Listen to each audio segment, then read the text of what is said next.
This is what we're getting into today. Welcome back, you gorgeous weirdos. Good morning, good afternoon, good evening. I'm so glad you're here. How was Christmas if you celebrate? Was it Hanukkah yet? I'm so bad. I don't even know when Hanukkah is.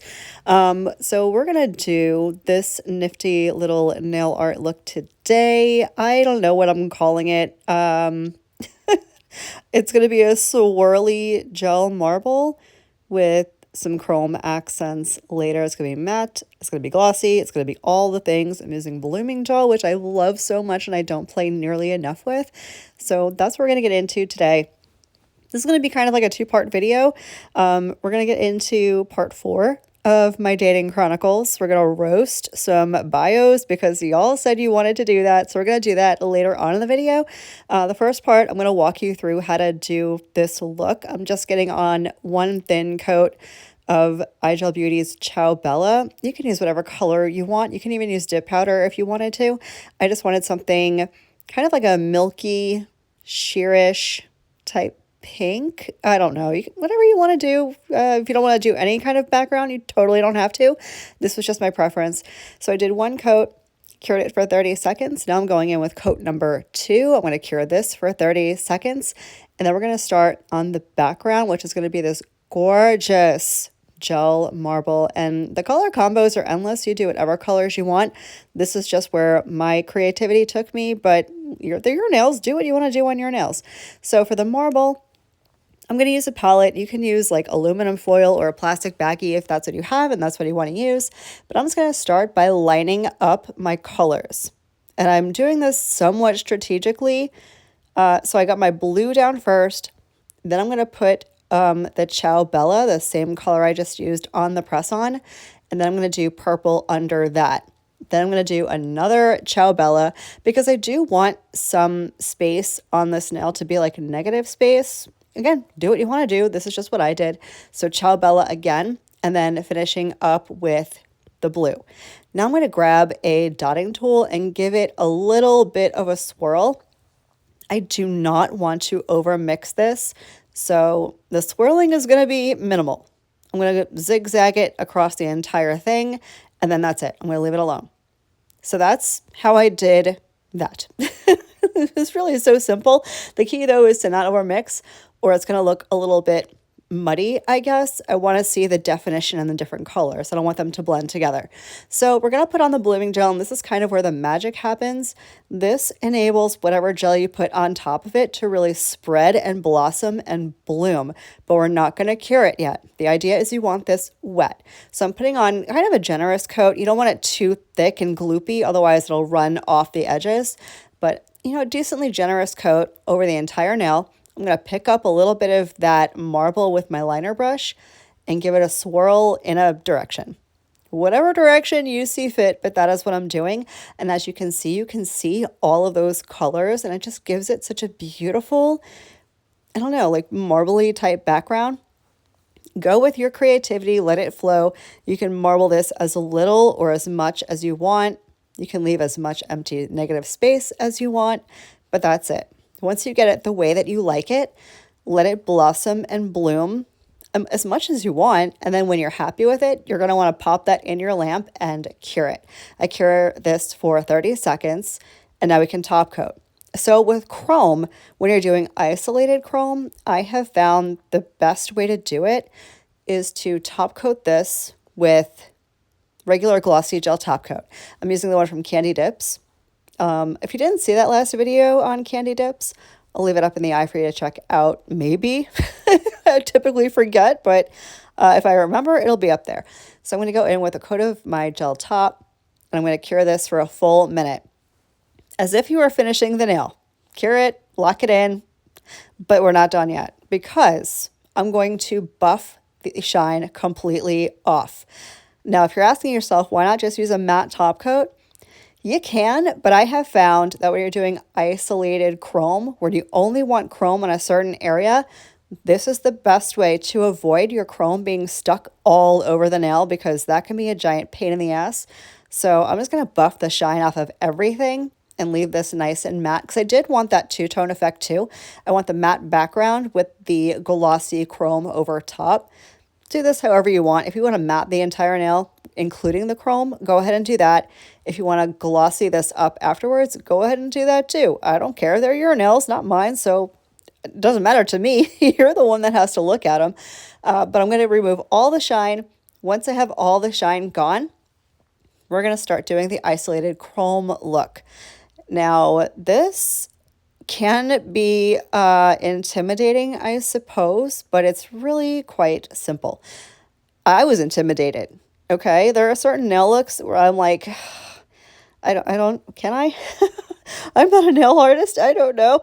But this one really wasn't that bad. So I have some clear top coat, no wipe gel top coat on my little piece of foil here. And all I'm going to do is kind of draw one line curved from the top to the side, and then another line curved starting at the same area up on top down to the other side. That is our basic outline. Now we're just going to kind of fatten up the ends of the lines and round everything out. Does that make sense? It's kind of like, what was it? Was it the flame nails that I did? Maybe it was the butterfly nails. I don't know. It was some kind of nail art that I did a million years ago. But this, super duper easy. I mean, it's really just, it's lines and then coloring in the lines. That's it. I realize I'm off camera for a little bit of this. I got very into the nail art when I was doing it, and I apologize, but that's really all I'm doing. I'm just fattening up. I want to keep the center of the line still somewhat thin, so it kind of tapers out towards the edge of the nail. Does that make any sense? I don't know. You'll get the gist when you see the whole thing come together. But anyways, I'm getting my line work done, even though you can't see what the hell I'm doing. And once I have the top coat done, I'm going to pop it in the lamp and cure it for only 20 seconds. That's it. 20 seconds. That's all you want to do for chrome. That's what I have found, at least. And then I'm going to take my chrome powder and my little eyeshadow applicator and buff that chrome in. And as you're going to see, the little trick with buffing over the top coat really does a super job of making sure that chrome does not stick to anything else. I know it looks a little bit of a mess now, but when I dust off the excess chrome, you'll see what I'm talking about. So I just buffed the chrome into that semi-cured gel top coat. I'm going to dust off all of the excess chrome. But remember, we only cured the top coat for 20 seconds, and you want to finish the cure. You don't want any uncured product anywhere near you. I promise, don't touch uncured gel ever. So we're going to finish the cure. I'm going to put it back in the lamp for a full minute. Now, I did not record this. I don't know what kind of malfunction my brain had, but after this comes out of the lamp, you're going to want to seal in that chrome. So what I do, which you will see in the next nail as I'm telling stories about horrible profiles, you're going to see me go back over that chrome with the top coat just so that is glossy and the rest of the nail stays matte. Then I'm just going to finish file as I usually do, just cleaning up the free edge, removing that little nub at the front of the extension, and that nail is now completely finished. So we're going to do one more nail together while we roast some terrible bios that I have found on dating apps. This is just, wait till you see some of these. Our first contender is Robert. Robert is 44 and doesn't want anything that hasn't been born with ovaries. Like, I don't want someone who can't spell. Like, I understand we all have preferences, but I mean, ovaries. They will only be known as ovaries from this day forward. So if you don't have ovaries, or if you weren't born with ovaries, Robert is not for you. Sorry, ladies. Bachelor number 2 is Tim. Tim is looking for a gem in the scratched and dented bin. He also apparently only wants unmedicated mentally ill people who don't want to have sex, apparently. So if that's you and you are in the Treasure Coast area and you're single, Tim might be for you. These are all people in my area, by the way. I didn't go far and wide looking for nonsense. This is genuinely what my dumpster fire of a dating pool looks like. I can't make this shit up. I really can't. Moving on to questionably eligible bachelor number 3, we have Tan Tan, who's 44 and just got out of jail. I mean, let's be real here because the bar is already so low. Like, what did you do? I mean, if you were, fighting for a woman's dignity, then, I mean, is it really that bad? Like, what did you do? I'm kind of curious. Have you guys seen some of those women that post on social media? I've seen a few of those stories on TikToks where women have like jail or prison pen pals and they fall in love with these guys who are in prison, and then the guys get out of prison and they meet their pen pals and like ride off into the sunset and live happily ever after. Does that actually happen? I wouldn't. I mean, I have kids, man. I don't know these guys.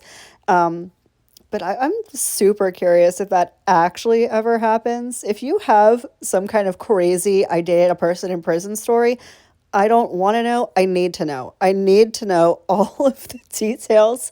But I'll digress for now and move on to Bachelor number 5. This is actually Bachelorette number 5. I'm being greedy and I'm trying to talk to everybody. So Bachelorette number 5 seems disgruntled. I'm not going to read this whole thing out loud. I'm just going to leave it here for you to read. You could pause to read it if you want. But I'm like, in my head, I understand your frustration. I really do. But I have 2 things to say about this. Number 1, has this worked for you? Like, are people messaging you when you come at them like that? But also, if you have such a problem with this dating situation, I mean, the door is wide open. You don't have to stay here. Why are you still here? To complain? I mean, that's cool, but I don't know. Does that work? Does it? I mean, I would never. Like, I don't want that kind of negativity or attitude. Like, could you imagine fighting with that person? Even having a simple conversation about, like, maybe you came home, God forbid, with the wrong coffee creamer. Like, that is just not a situation I would ever want to deal with. That was an easy swipe. These are all people I've swiped left on, by the way, and left is like, return to sender. People I would never talk to in a million years, just so we're all clear. They've never swiped right on any of these profiles. They are just here to amuse you. And me, because I'm going to get a kick out of this too. So let's move on to Bachelor number 6, 7. I don't, whatever. I finally found him, y'all. I can't believe I found him. Look at this. Look at this. I found Iron Man. And did you know Iron Man was only 5'9"? I had no idea he was not a tall king. I had no idea. But now we know. Thank you, Johnny, who's 42. And apparently the real Iron Man.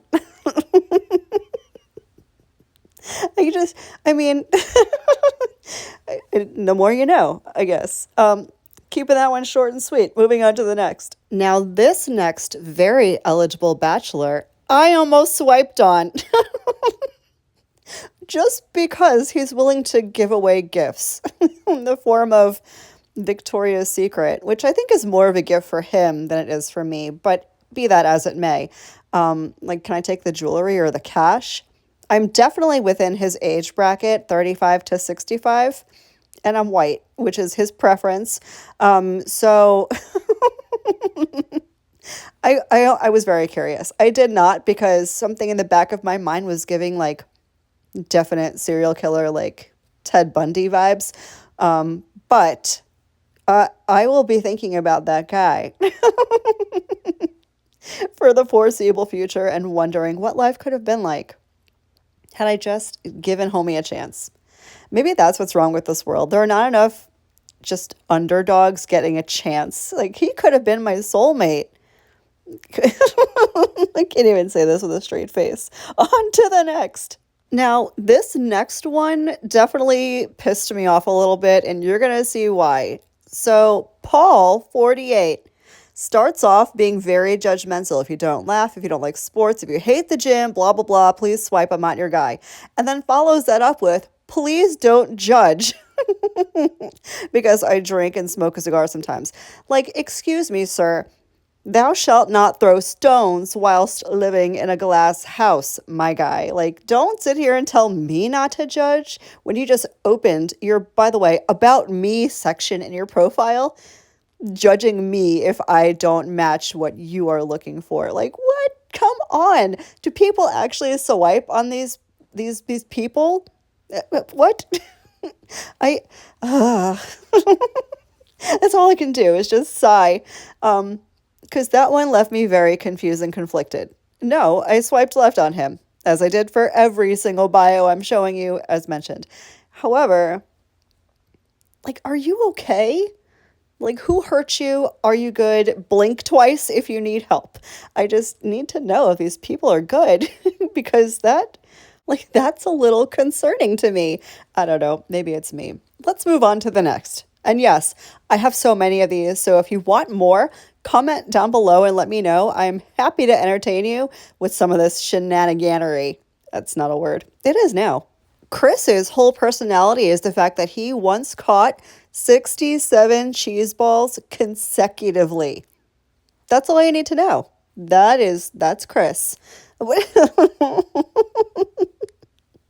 I mean, I definitely appreciate the lighthearted intro, but I feel like I might need more information. Impressive as it was. Anyways, this is the finished set. I'm pretty obsessed with these. I hope you guys love them too. Thank you so much for spending some of your day with me today and laughing at these bios with me. Again, if you want more, let me know down below. I can't wait for the next part of this because I have plenty. I hope the rest of your day is as beautiful as you are, and I will catch you in the next one. Love you. Bye.